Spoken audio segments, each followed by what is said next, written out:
Guys and girls, welcome back to the channel.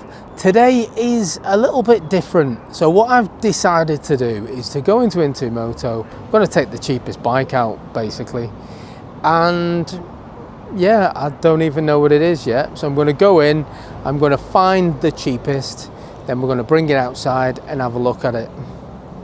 I hope it's a good one. Let's go.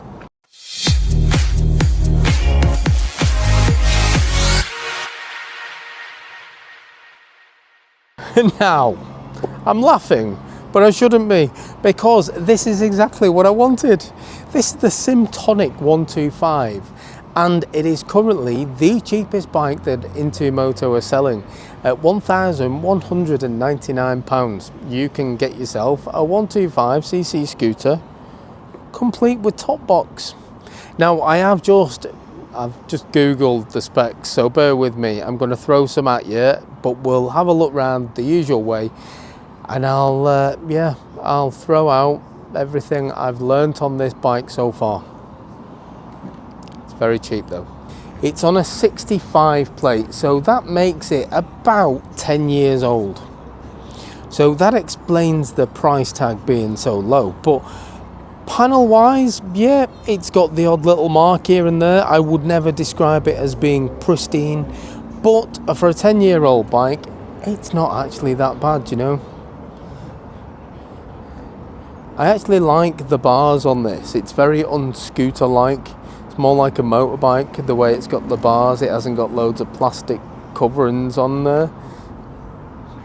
I like that, and I do like that RAF emblem on the front as well.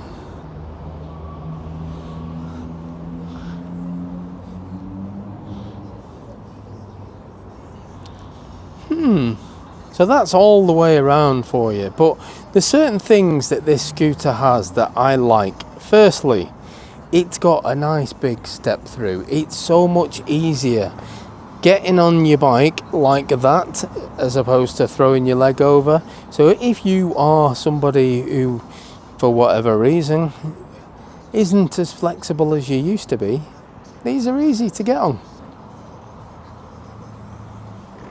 Simple. Now I'm able to sit on this flat foot, and it's currently on the centre stand, which means the back wheel's raised, but I can still flat foot it with a bend in my knee because it's got a low seat height, 760 millimeters. It will suit a shorter rider. However,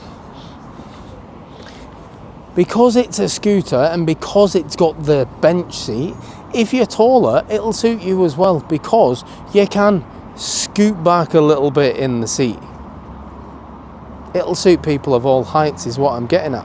Another thing to note, so when it's on the centre stand, very easy to knock off the centre stand. Now I'm very much sat down. It's like a cruiser on how low this seat is, but for me, seat height wise, yeah, it feels nice. But if you're taller, you could scoot all the way back if you were that tall. I'm not that tall. I'll sit closer to the front, thank you very much. But yeah, it feels nice and comfortable. Another selling point, this bike only weighs 97 kilograms. So it means it's very, very easy for you to push around. With little to no effort, you can move the bike. I'm not going to say it's quite like a mountain bike or anything like that, but it's as light as you're going to get. There's not many that are under 100 kilograms. This is. And to get it onto the centre stand, just simply stand on, put your foot on the centre stand, put your weight on it, and there you have it. Simple. Let's talk buttons.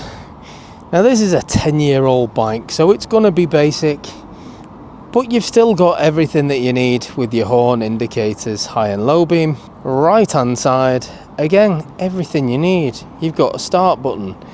You've even got old school. You can have your lights switched off if that's something you're into. However, I always leave them on, because for me, more visible the better. Some old school dials. Goes all the way up to 120. Yeah, kilometers on the outside, miles per hour on the inside. It does go all the way up to 70 miles an hour in blue there. However, the claimed top speed on this, it's only 54 miles an hour. Now, for modern standards, that's pretty slow.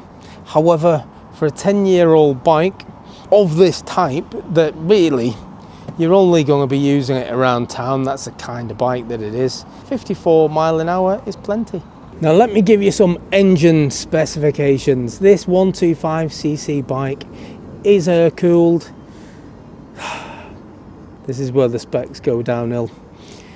6.8 horsepower. Again, very low. You can have 15 in a 125 in the UK. However, this is very light, so 6.8 seems very, very low. However, we'll see what it's like when I ride it, because I'm hoping the weight makes it still nippy. Fingers crossed for that one. You're going to get 100 miles per gallon out of it, at least, I would have thought. But if you've got one, let me know, as always, in the comments what sort of miles you got out of a full tank. Let's keep going. It does have a front disc brake with a single piston caliper, and there's a drum brake on the rear. Very common with scooters of this age. In fact, very common with a few modern scooters as well. Quite a lot of those still use the drum brake at the rear. Just a single shock at the back. The top box, it'll get your butties in for work.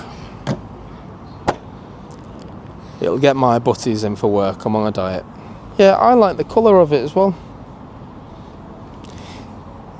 There isn't a grab handle to speak of. However, there is room for two people to sit on there, I'm sure. And there is some foot pegs for a would-be pillion. However, would you have anyone on the back? I'm not sure. Now, I couldn't really have planned this any better, because whilst this happens to be the cheapest bike that In2moto sell, next to me is the dearest. Next to me is the Vosges 900. So, yeah, there's a bit of difference in what you get with this at £1,100, or £1,199 to be precise, compared to this, which fully kitted is around the £9,000 mark with all the luggage and everything, thereabouts, maybe slightly cheaper. But that comes with every single accessory imaginable. This comes with nothing. However, I am not knocking it, because this bike is to fit in with a particular budget, and at this price point, if you can get a bike that will do 54 miles an hour for a, let's face it, not much more than £1,000, it's pretty good. I'm going to take it to a 50 mile an hour road, because that's going to be a more realistic target for this bike, but we'll see if it can creep over that with me on. I'm currently 14 stone, so we'll see how my weight affects the performance. But let's go. Rushing around at the start, I didn't talk about this extra feature, but with it being an older bike, you have the added bonus of a kickstart. Who doesn't love a kickstart? That for me was biking in my youth, kickstarting everything. I also didn't show under the seat, so I'm gonna, let's see if I can open it. That seems easy enough. Ah, decent. You can see the full face helmet. I've got a big head, to be fair, but my large helmet is not going to fit in. Now this bike actually really does remind me of a 50cc bike I had when I was 16. It reminds me of it, just because of the way these bars are and the way this speedo is. Ooh, now that was impressive actually. The way that started then, very, very quickly. And it actually started like it had no starter motor. You know, the modern bikes that just literally have got not running and then the running. Yeah. And it's showing a full tank as well. Excellent. Let's do the turnaround test. Let's see what the turning circle's like on this. And I'm not going to do it with my legs. I'm going to use a little bit of acceleration. Oh, wow. Now this is the difference. Now I was literally parked there and I've literally just, it's like the back wheel hasn't moved. It's just spun round. Recent sports bikes I've been on, the 125 ones, I would have been a couple of meters over to the left. So yeah, that is amazing if you're looking at getting something like this and you've not got a lot of room. Come on, I want to unleash the beast. Come on, traffic lights.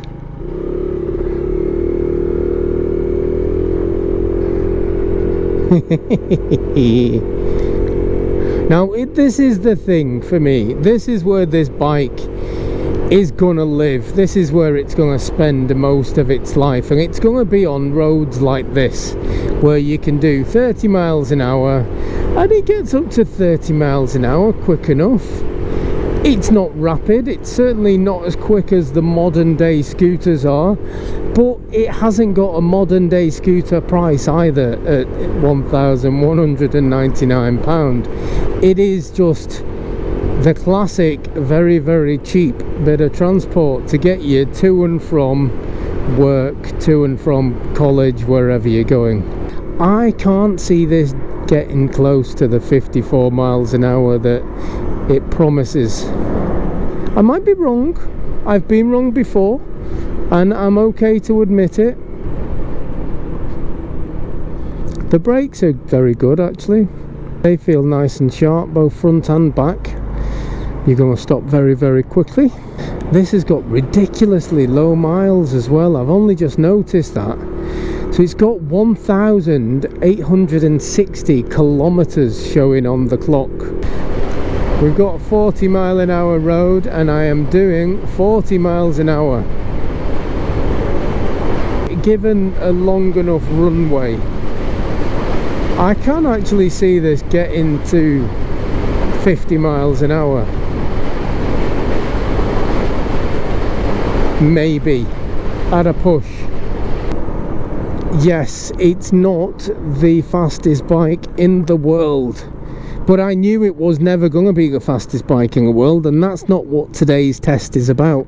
Today is about getting a bike that you can commute to and from work, the shops, whatever, and you can do it for peanuts, can't you? Let's face it, 125cc motorcycles are very fuel efficient. It's certainly good enough to skip through traffic. This is a faster road and it's able to do the speed limit of 40 mile an hour. And if you are lighter than me, you're obviously going to get a better performance out of it. You probably would have to be, I don't know, like less than 10 stone and built like a racing snake to actually get this to 50 mile an hour or above. I'm certainly not that, but again, it's a cheap and cheerful bike that if I was to just, you know, I need to nip the shops to get myself a loaf of bread and some milk, which will quite happily fit in the rear top box. Yeah, I mean, it's a cheap and cheerful way of doing it. Keeps you on two wheels. Yeah, 40 mile an hour. But if I twist the throttle to try and get any more out of it, will it? Oh, no, 45. Oh. Before I had to ease off for the slower speed limit, it was creeping towards 50 there, or an indicated 50. So perhaps it's not that bad after all, performance wise, because I don't think it is a bad bike for a town bike to mill about on. Yeah, there's not many options, is there really, for this kind of money? Certainly not from a dealership.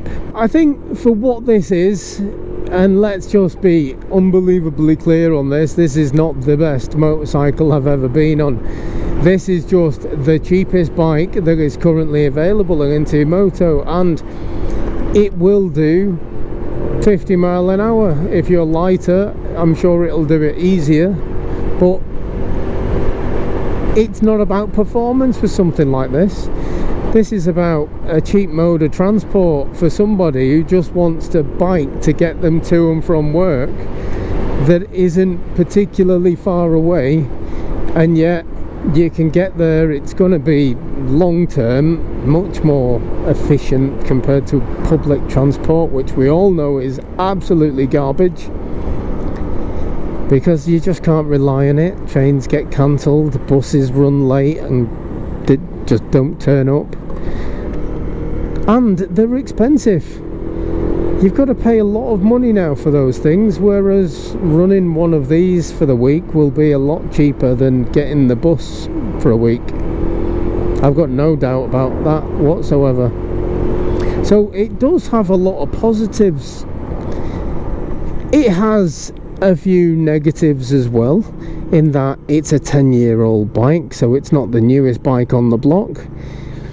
There's a few marks and scuffs here and there, but again, 10-year-old bike, it's what you're going to get. It has been used, and it's not the quickest bike in the world, but it goes alright and it stops alright. I can't call bikes like this too much. It's kind of why I love going to In2moto, because they're not just one of those dealerships that sell the expensive bikes. They're not a dealership that focuses on the expensive brands. They do actually sell cheap motorcycles new and cheap motorcycles used as well, and this is certainly fitting that criteria of a absolute cheap motorcycle.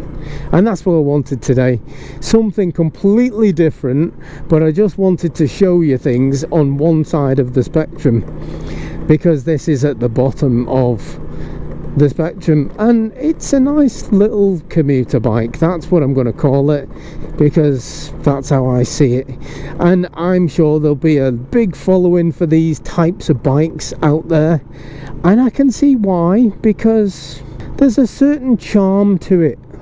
Moving it at slow speeds, and the turning circle is amazing, but just moving it round is so unbelievably easy. I've just done a couple of miles down the road and back, and yeah, it's a pleasant little thing to ride. I can't complain about it too much, and I won't complain about it just purely because of the price point. You get generally what you pay for. If you want to spend £8,500, you could have that beast at the side of us. But if you want something really, really cheap to get to and from work on, this'll do the job. Anyway, something different. Next time I'll be on something completely different, so if you want to see that, make sure you are one of my subscribers. If not, hit the subscribe button, join the party. And if you've got any comments about this video or any of my videos, make sure you drop us a line, because I do try and answer each and every one of you. But for now, that's going to do me. I am going in not for a coffee, I'm going in for a cold drink today, because yeah, it's a nice sunny day. Catch you on the next one. Laters.